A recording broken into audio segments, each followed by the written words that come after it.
My presentation in the next 20 minutes is on the new trends in technology, and we'll try and look at the positives, and of course, towards the end, I'll flip the coin, so we can also look at other things which can impact us. I'll start with a quote that is from Bill Gates that talks about technology evolution. That says the advance of technology is based on making it fit in so that you don't really even notice it and it becomes part of your everyday life. So it means that whilst we are looking at technology evolution, it's important that whatever we do, we benchmark it on impacting the well-being of human beings and also enhancing our happiness. So technology should not be in a vacuum. It should actually be something that is hinged on the well-being of humans and our happiness. That's the bottom line. And therefore, all investments and engagements around technology should seek to look at it from that perspective. And that's why I like this quote. So people are guided and guarded around technology. And I'm sure, as the first speaker mentioned, we all need to be mindful on how we use technology. Now, on the slide, I've looked at the various transitions of where we are today. And you'll notice that today, people are talking about having intelligent digital assistants, which is something which is just mimicking you and helping you to take certain decisions. But in the end, what you actually are doing is you've relegated some of your thinking and other humanness to that machine to take certain decisions on your behalf. And if those of you who watch movies would recount, there was a movie called The Surrogate by Bruce Willis in 2009, thereabout, that talked about your true self out there behaving like you whilst you are somewhere else. So you imagine that yourself out there interacting with people, but it is not your true self. That is the kind of thinking technology is bringing. That's the way people are thinking. Why do you want to have a copy of yourself? Why don't you want to be you? Because as humans, there are a lot of things about us that makes us unique and different from what the machine can do. But that is the whole concept. So that person represents you, plans your diary, organizes your meetings, and in some instances, actually communicates with people on your behalf. Can you imagine what communications that would mean? So those are the whole evolution trends we are seeing. And it's important, once again, that as we do that, we are cognizant of it. But of course, like I said, it is supposed to make our lives a whole lot brighter, as we say at MTN. And therefore, today, when you look at the transformations in technology, even from mobile phones or mobile devices, we have moved from 2G to 3G to 4G, and now we are talking about 5G. And the whole conversation is about data and how to make data even more useful to us. Today we are saying data is the new oil that we have, the new opportunity to make a lot of money and transform our lives. Now, if you look at it from that perspective, then you look at the mobile phones transition from the basic phone to now smartphones that can do so many things for you. And today we are saying, and I quote Emily Green-Bouch, that says, technology gives us the facilities that lessen the barriers of time and distance. And you talk about the telegraph to the cable, to the telephone, to the radio, and all the rest. Now, what does this mean? It means that today you are able to shorten time by doing things using technology. Today we are talking about, and I watched recently, people have developed the fufu pounding machine. I'm sure those of you who are on social media, you have seen it in different forms. So within a short time, you pound fufu, you don't exert human energy, and within a short time it's done. You save a lot of time which you can use for other things. The other aspect is the fact that today there are virtual worlds where people are doing virtual engagements, on doing meetings from all over the world without having to travel. So you can attend a conference in your house. You have managed to break the barrier of distance. You didn't have to fly to Australia or to UK or anywhere, but you are able to interact with someone and get things done.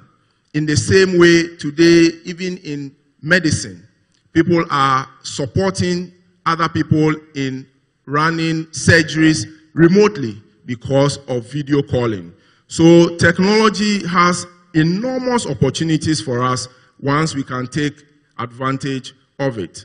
Now, I'll go straight into the new and evolving trends in technology, some of which I've mentioned already. And today, if you take the area of marketing, we are using Facebook, we are using Instagram, Twitter to get the trends of behavior and attitudes and use those mediums now to market to customers.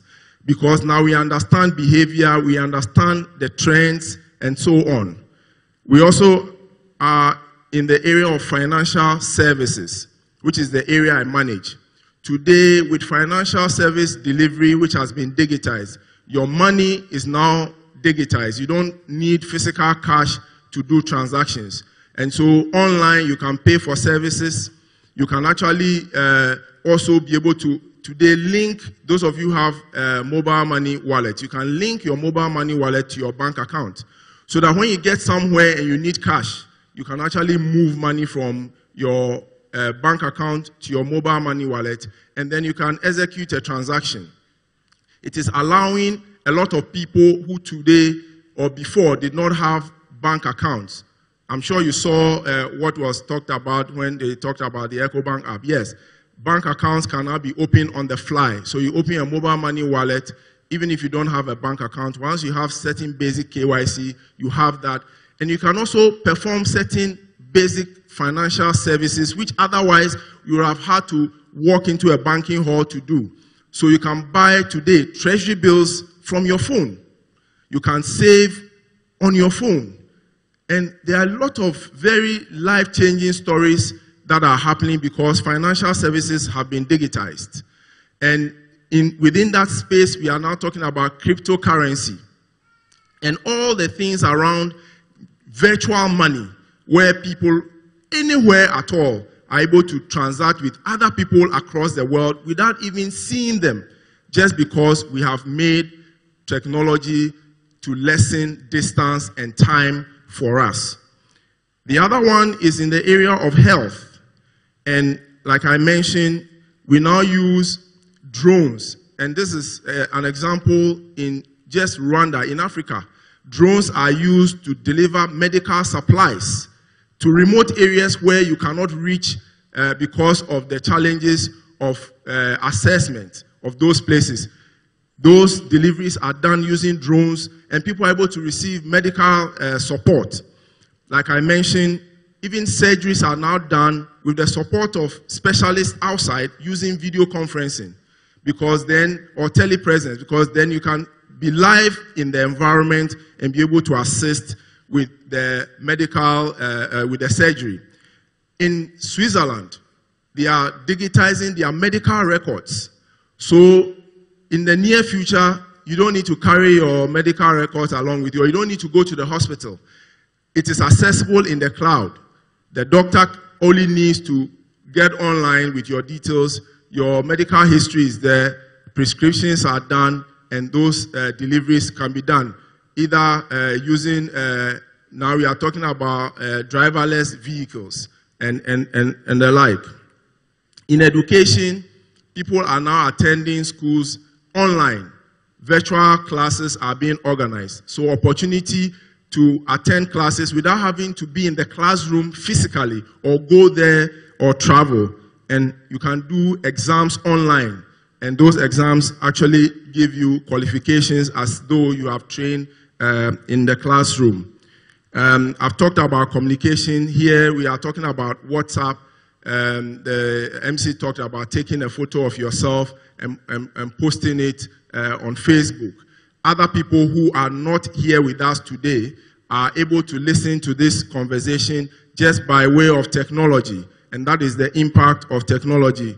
We are talking about Internet of Things, where everything else becomes connected. Your home is connected. Your appliances at home are connected.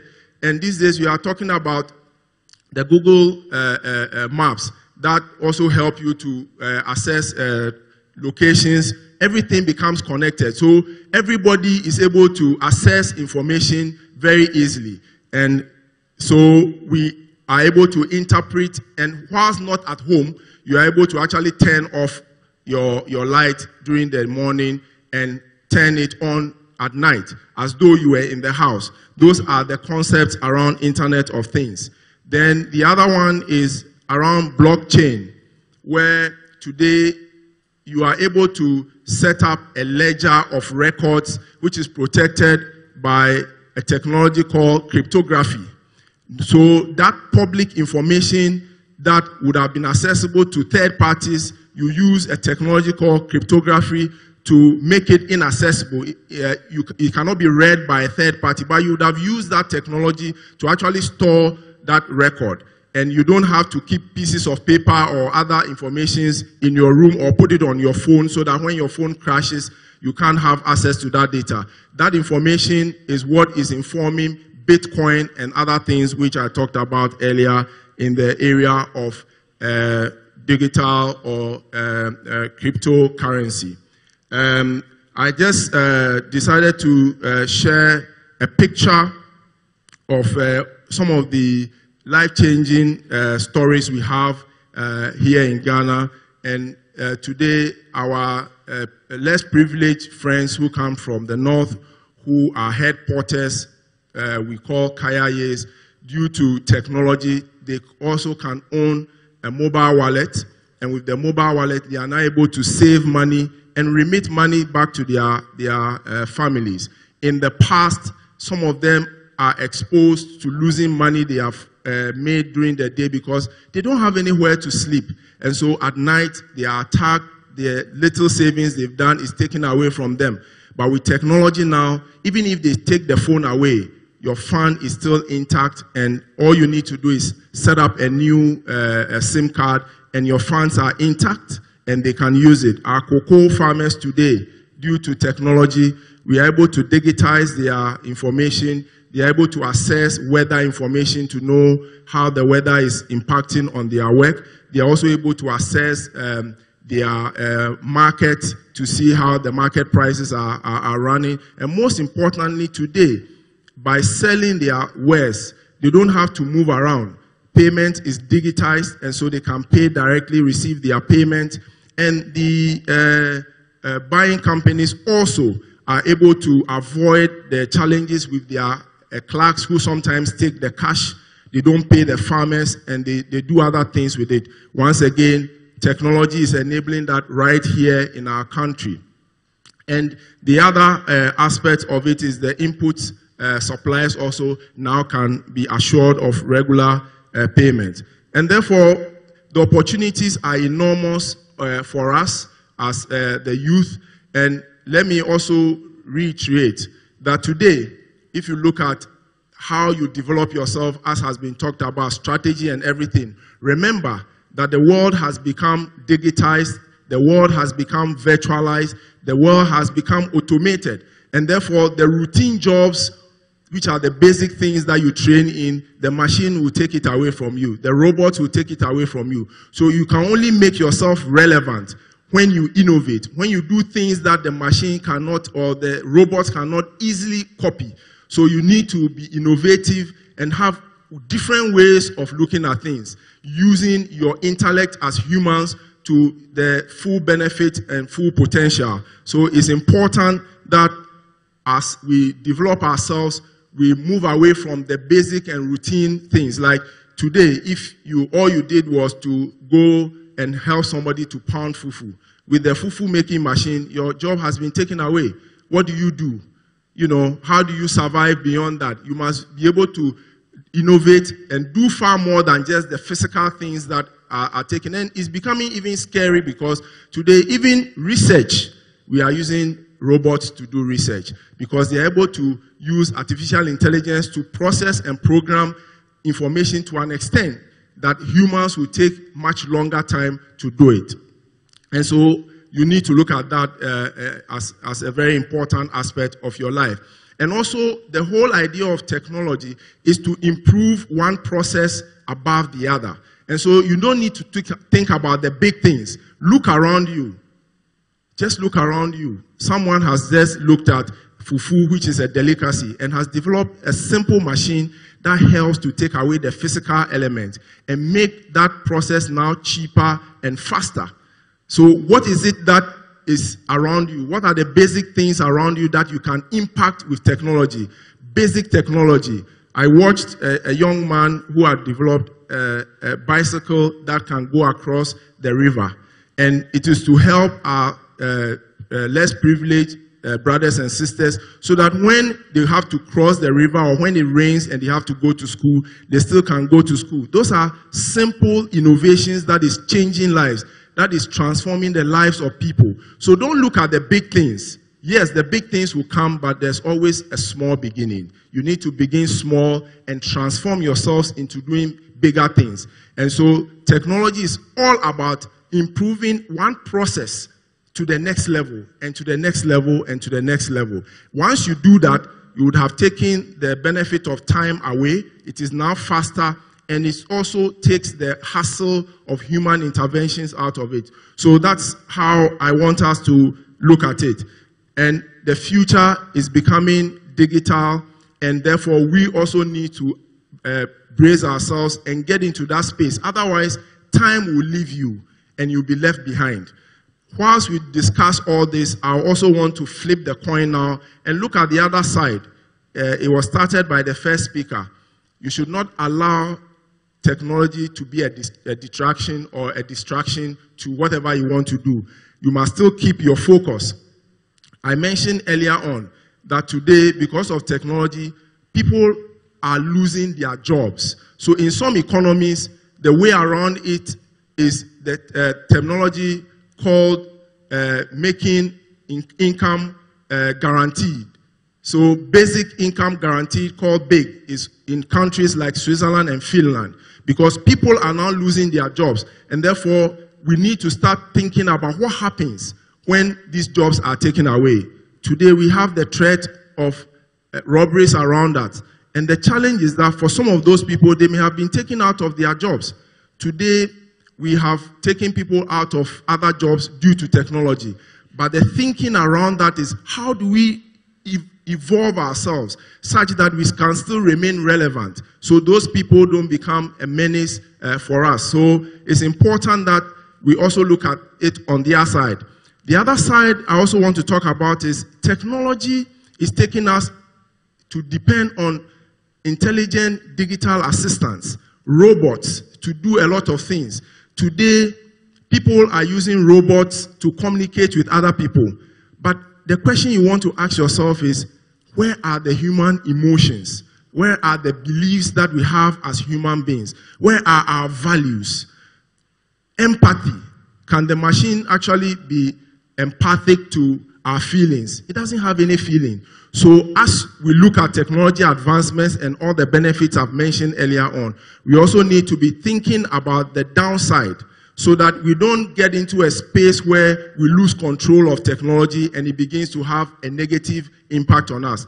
I just thought that it's also important that that part of the discussion is actually made clear to all of us. So we understand, like I started, that technology should actually be bringing changes that are beneficial to human beings and bring happiness to us. And it should not be something that begins to throw negative impact on whatever we are doing. Let me conclude by saying that technology is here with us. Let's look at the positive side of it. Let's embrace it. And let's be innovative and take the small steps at a time. You don't need the big things that would change the world today, but you can start with small steps that transforms the world. Thank you very much.